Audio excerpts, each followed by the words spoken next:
আমরা জানি ব্রাহ্মণবাড়িয়া ফ্যাসিবাদ বিরোধী লড়াইয়ে সবসময় অগ্রসৈনিকের ভূমিকা পালন করেছিল। ব্রাহ্মণবাড়িয়ার সাহসী সন্তানেরা বারবার জীবন দিয়েছে, রক্ত দিয়েছে। ফ্যাসিবাদ বিরোধী সকল আন্দোলনেই ব্রাহ্মণবাড়িয়ার মানুষেরা রক্ত দিয়েছে, লড়াই করেছে সাহসিকতার সাথে।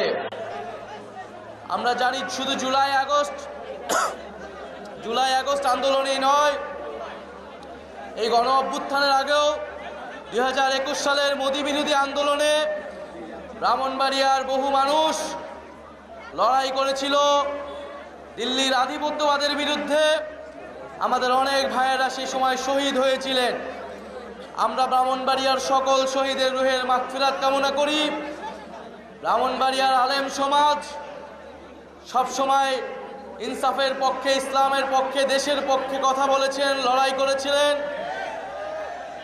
আমরা দেখেছি এখানে ব্রাহ্মণবাড়িয়াতে জুলাই আগস্ট অভ্যুত্থানের সময়ও আমাদের আলেম ভাইয়েরা, ব্রাহ্মণবাড়িয়ার সাহসী নারীরা এবং ব্রাহ্মণবাড়িয়ার তরুণেরা বুক চিতিয়ে দেশের জন্য লড়াই করেছিলেন।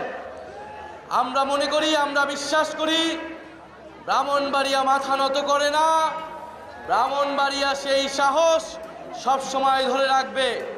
কাজী নজরুলের ভাষায় বলতে হয়, শির দেগা নেহি দেগা মামা।